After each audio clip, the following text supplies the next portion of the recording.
when we're talking about standard form, it's either going to be, again, it's either f of x or y equals ax squared plus bx plus c. So when you're going through this part of it, there are no parentheses. So you got to kind of go back and figure out. Again, it'll either be f of x equals or y equals, but it doesn't really matter for that part of it. The main thing is what we're looking at back here. When we talk about the a and the b and the c,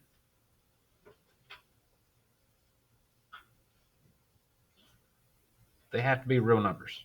No imaginary numbers, no um, anything kind of. Usually these are going to be integers. And again, you may get some fractions mixed in with these, but we're basically just going to say that they're usually real rational numbers, either fractions or whole numbers or integers when it comes down to it. So.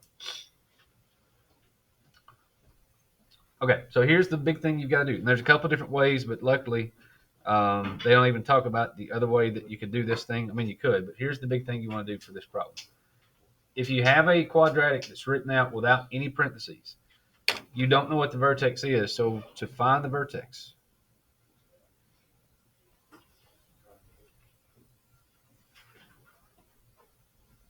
which is just the same thing that was yesterday, the HK on this part, here's what you're going to do. First step on it's really easy.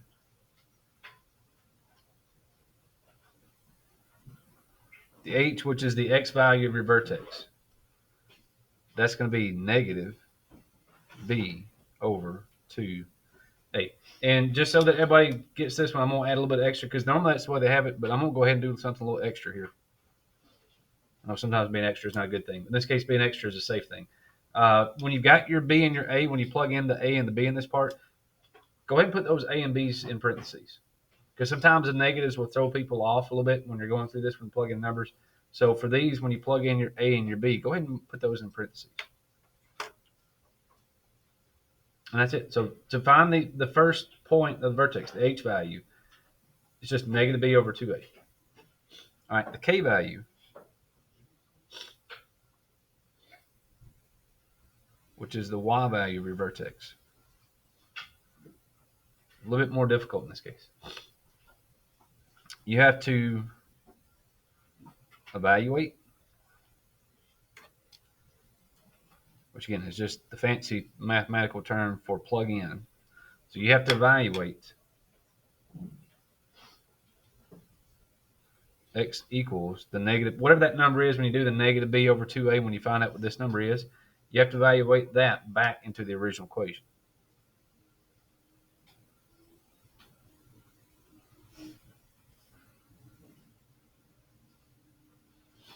So kind of like in substitution, when we were solving substitution, we had to figure out, what x and y were. That once you figure out what the x value was, you would plug it back in to figure out what the y value is. This one's kind of the same way. That once you know what the x value is for this equation, all you got to do is plug it back in, and that tells you what the y value is going to be. So it's similar when we were doing the systems just a few days ago with that part of it. Okay, now book notation. So here's when you're looking through the book, when you're going through the homework on this one, how they're going to show this and write this part of it out is they're going to have the negative b over 2a for your vertex, which is, the same thing we've got here. To show that they're plugging this thing back into this function, then they're going to have f of negative b over 2a.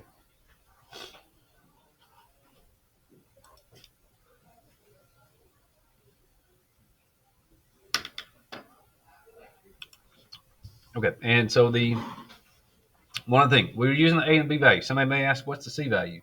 The c value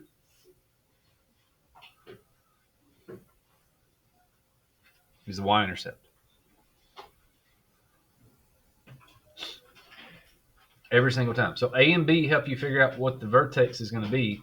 The C part doesn't really have anything at all to do with the vertex. It's basically, how yesterday we were talking about, we had to find that second point on the graph. That if we've got our vertex, the C value is basically that second point that we can then kind of shortcut without having to move some stuff around and plug in some numbers to kind of help us find out what's going on with this one. All right, and again, one other thing we talked about, and again, just a little bit ago as we were doing this one, just remember that the A value tells you the direction.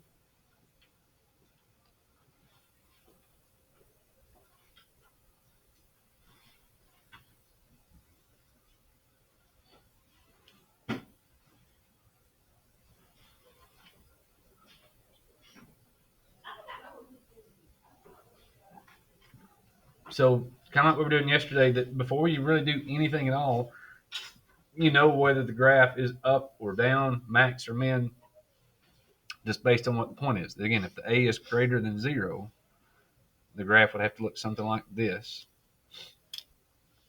And if your a is less than 0,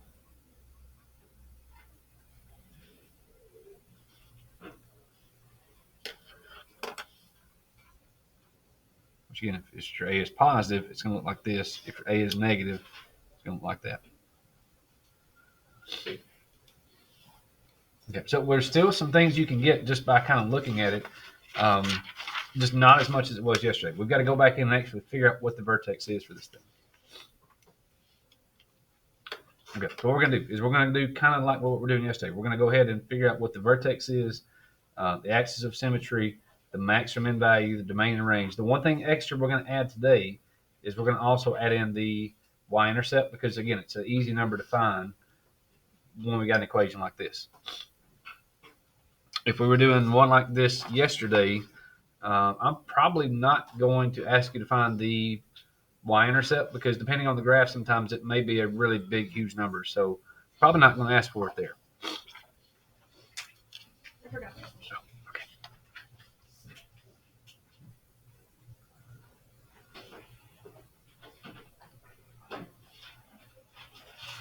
All right, so let's find the vertex, the max or the min value, just depending on what the numbers make it out to be. We're going to find the axis of symmetry, the y-intercept,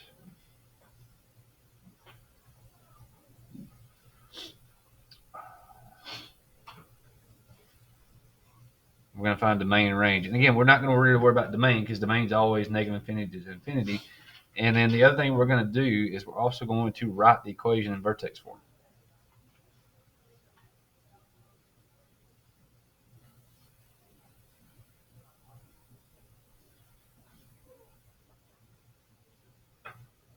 And then the last thing we're going to do is we're going to graph.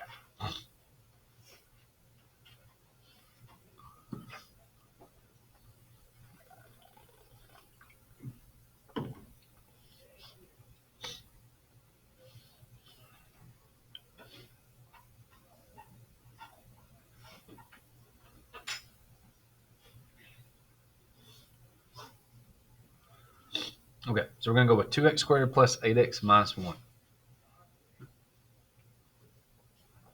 Again, we're going to get the easy things out of the way because, we'll let the harder things be the hard things, but let's let the easy things be the easy things we're talking about here. So our a value is 2, our b value is 8, and our c value is negative 1.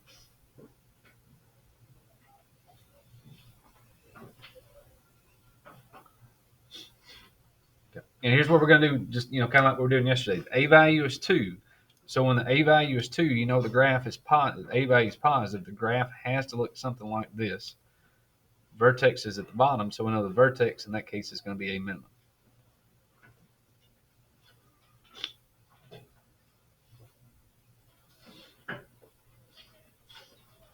All right, and again, we don't have to worry about the domain, but as soon as you know what that graph is, you know what the range is. Since this is going up, the range is going to be y greater than or equal to. Okay, so again, just based on the a value, what the shape of the graph is, if the vertex is going to be a max or a minimum based on where that point is, and you also know what the range is going to do. So if the range is going up, it's going to have to be y greater. If the range is going down, it's going to be y less than for the range.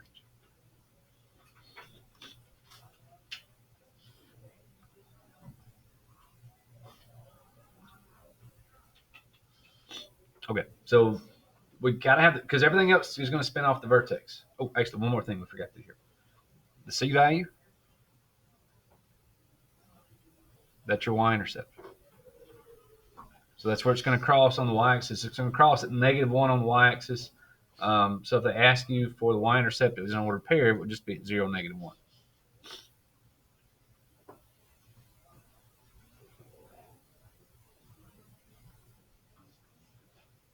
Okay, so now a and b value, those two things are going to tell us what the vertex is going to be, and this is how we're going to get it. So it's going to be the negative of 8 over 2 times 2.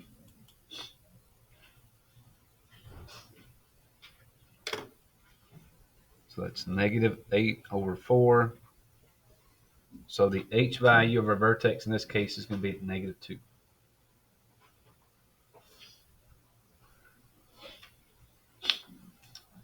Okay. And here's where, again, usually that's fairly easy. If you get a little, sometimes, again, you don't get in a hurry. That's the biggest thing I've seen people make mistakes here, is they get in too big a hurry and they'll miss a negative. And then instead of making this a negative 2, they'll make it a positive 2. And then that throws things off. But then once you've got this number, we're going to plug this number back into this function that we've got.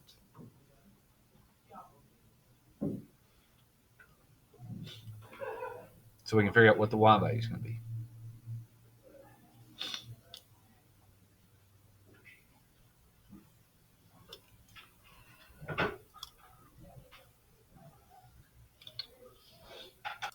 So what we're going to do is we're going to just take that negative 2 and plug it back in. And we're going to work through it and just see what happens.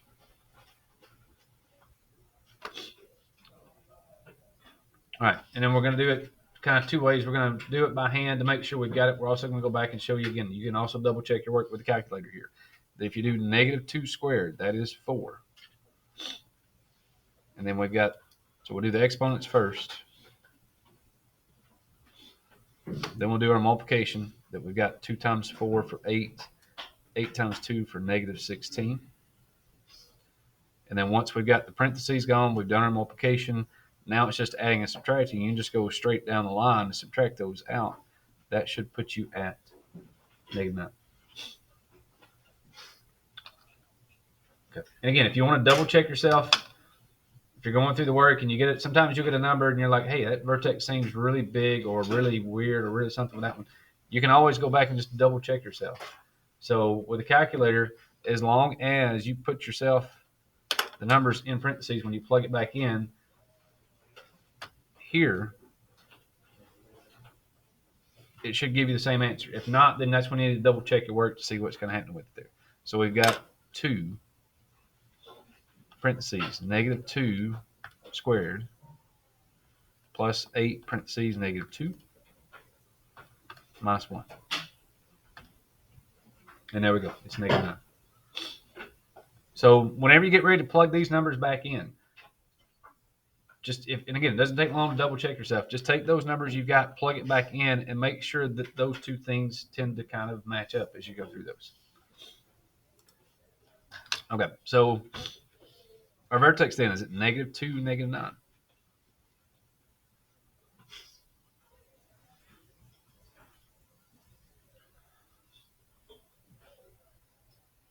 So again, we'll take the negative b over 2a. That's the x value. Take that number, plug it back in. That's the y value. And with that one, now we've got everything that we need because the x value that's here from the vertex, that's your axis of symmetry. And that's just x equals negative 2. The y value you've got here, you're going to use that for I'll ask you for the max or min value.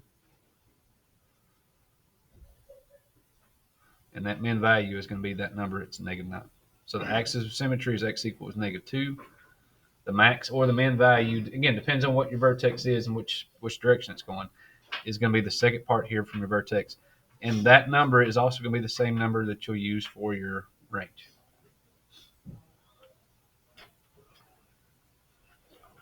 And again, we're not worried about domain because it's always negative infinity to infinity. It's all real numbers. So that part never changes. The only thing that's going to change is your range because we're going to go up or down based on what the numbers are. Okay, so we've got the y-intercept, and that was in the given. We know that this is going to be a minimum because of the a value of what was here. We've got our domain, we've got our range, we've got the vertex, we've got the axis of symmetry, we've got the value of the max or the min. We got to write the equation in vertex form. All right, and that's what we were doing yesterday. That in vertex form, it was y equals a times x minus h squared plus k. And yesterday we pulled out the A and the H and the K. The difference today is instead of pulling those numbers out, now we're going to plug those numbers back in. Now we know that the A value was 2. The H value from a vertex was -2. And the K value was -9.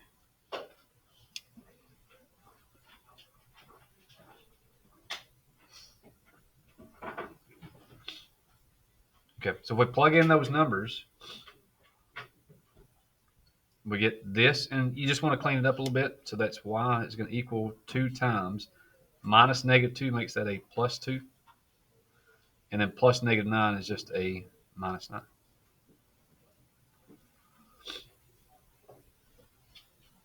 Okay, so if they give you, if you know the vertex, to get the vertex form again, you just take the numbers and plug them in instead of taking them out. So that if you gave this to a friend of yours who was going to graph this problem, and that's what your friends do in their spare time, they just start graphing quadratics for fun. That way they can graph it really quick and easy. You don't have to waste their time. Mm-hmm. Okay, same thing as yesterday though. That whenever you take a number out of the parentheses, or in this case, if you plug the number in, you're still going to change the sign. So it started off with this being a -2, so we changed it to a +2. The second number, it will just stay whatever it is that we're going for. All right, and graphing it, we're just going to do just a quick sketch of it, just because, I mean, really, we've got everything we need. 2, 4, 6, 8, 9.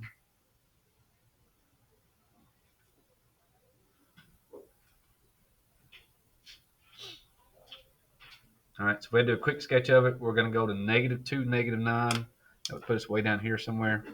And again, the other point now, here's where we could do two things. We get to use a shortcut on this one because the A value is 2. We can go up 2 and over 1 to get a point that's going to be here. We also can use the y-intercept that's at -1. So you also could just put a dot there, and that would be okay. So we've already got really 2 extra points on this thing that we could use. So this graph would look something like this. Again, when it turns and goes the other way, if this was up 2 over 1, this one's also going to be up 2 over 1. And where this one would have been 2 spaces over this way, would go 1, 2 spaces over this way.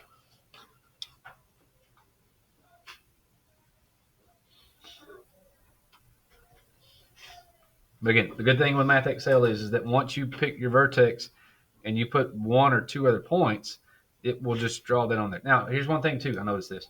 Some of the problems in Math Excel, you only have to use the vertex in 1 point. Some of them, they're going to make you do the vertex and then 2 points. And I don't know why. And I don't ever know which ones it's going to do that on. So just realize that sometimes you're going to put 2 points and it's not going to be the right graph. That if it does that, you're going to have to do 1 more point just to kind of get you there. And again, it's just kind of hit and miss with the problems that you have there.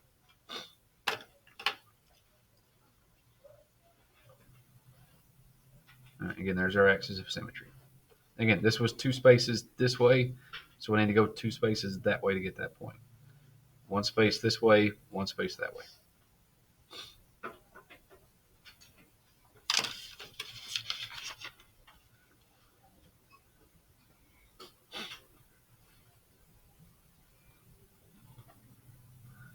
Okay, one more problem.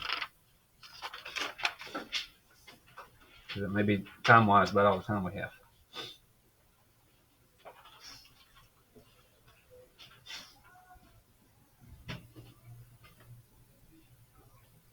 I give everybody's favorite problem here.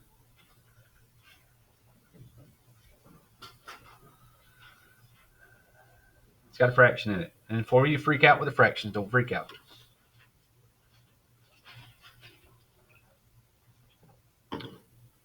Some of them aren't as bad as you think they are.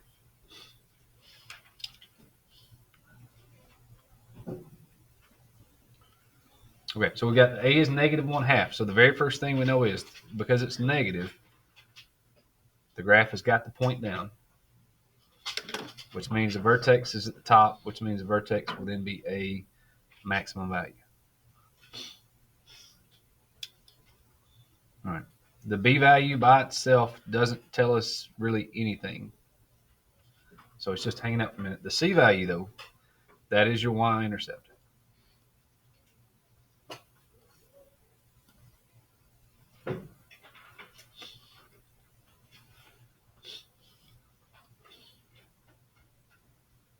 Okay, so again, the A value tells you the direction the graph is going. Based on the direction, you know if the vertex is a max or a min. B value, not really doing anything at the moment, but then the C value tells us what the y-intercept is going to be. And again, the other thing we get from this one is if this is going down, we know that the range has to be y because it's going down on the arrows. Range has got to be y less than or equal to.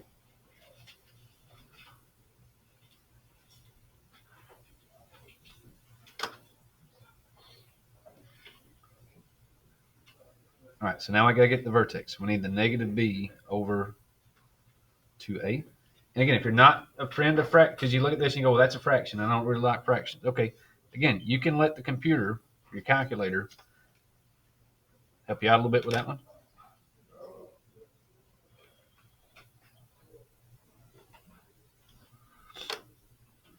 But hopefully everybody's okay, because usually the fractions here won't be too bad. It's minus a negative 2, which makes that a positive 2. What's half of 2? 1. That's 1. Okay, everybody's like, hey, I can do that, right? It's a negative 1. And if it's 2 divided by negative 1, that h value is negative 2. So even with these problems where you've got this fraction here, most of the time they're going to kind of pick numbers that should kind of even this thing out. So don't freak out with the fractions because they shouldn't be too bad. All right, now that we've got the negative 2, we're going to plug that back into the original equation for x.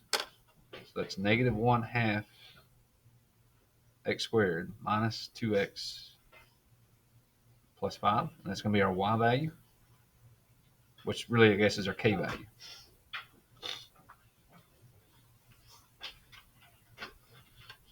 All right, so it's a negative 2.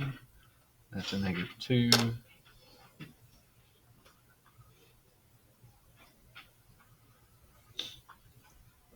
Okay. And again, depending on what you're doing, depending on how much time you've got and how comfortable you are with those, I would say still, if you're having trouble with these, still go ahead and practice your order of operations, but then let yourself go back and double check it with the calculator. Because if you do negative 2 squared, that is 4. And you may be saying, why don't we go ahead and do the multiplication? Well, let's just do one thing. Again, don't get in too big a hurry. Do your exponents first. Once you've got your exponents done, now you can do your multiplication. And you've got 2 multiplications. You've got negative 1/2. So now you're doing half of 4, which again is not bad. That's negative 2. Negative 2 times negative 2, that's a positive 4. And now you're just adding and subtracting down the line. It's negative 2 plus 4, which is 2. 2 plus 5 means that's going to be 7.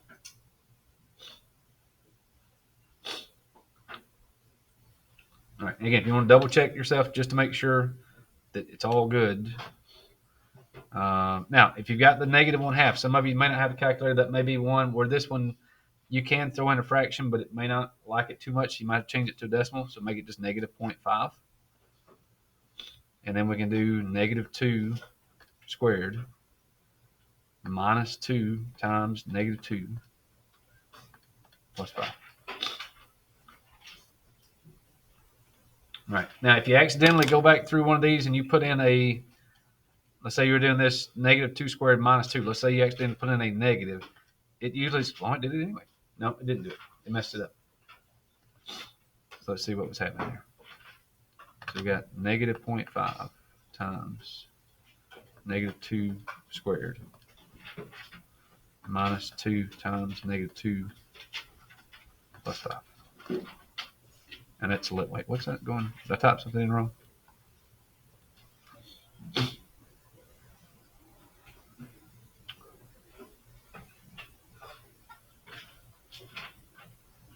Oh yeah, I forgot. Oh yeah, I did. Forgot to square something. All right, my bad. That's where you got to double check yourself because I typed something in wrong. So negative 0.5 times negative 2 squared. Forgot to do the squared on that one. Minus 2 times negative 2 plus 5. There we go. Now we're good. So that's why I always, if you're not sure on these, I always like to double check it. You know, do it by hand first, double check it, and then go back and see if it all makes sense so you've got your numbers there.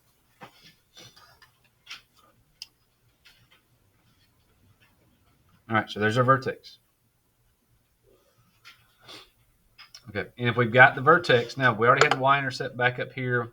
We knew it was going to be a max So the max value is going to equal 7.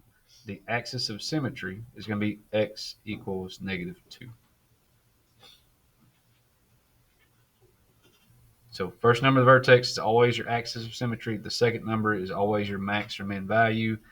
And again, knowing that part, that lets you know that what we said back up here is that if the graph looks like this, we know the range is going to have to be less than. So the range is going to be y less than or equal to 7. Again, not really worry about domain because it's negative infinity to infinity. It's always the same for that part. Okay, so we've got vertex. We've got the axis of symmetry. We've got our max or min value. We've got our range. We've got our y-intercept back up here that was at 0, 5. If you want to put domain here, you can. But again, it's always negative infinity to infinity, so that part's never really going to change. But there's all the numbers we're looking for. And then one other thing, the vertex form.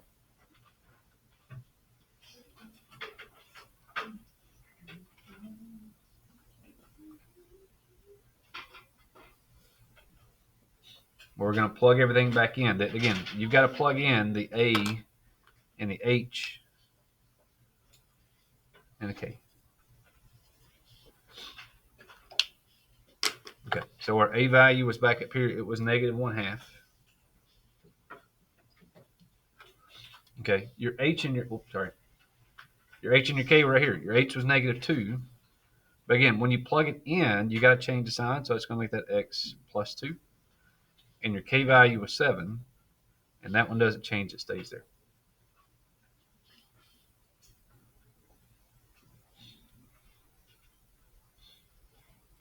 Okay, so again, just make sure on the vertex, the first number's got to change. So if it goes to make this a -2 to take it out, that means it was a +2 when we started.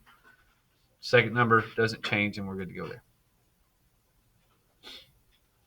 All right, if we need a quick sketch of it, we're -2, 7.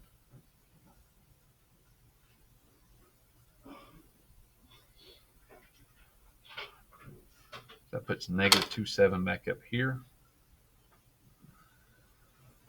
And then again, this is one because the A value is -1/2. There's not a shortcut to get to the next point, but thank goodness for this y-intercept that's right here, because then we can just go to 0, 5, 1, 2, 3, 4, 5, and there you go. And there's your next point right there.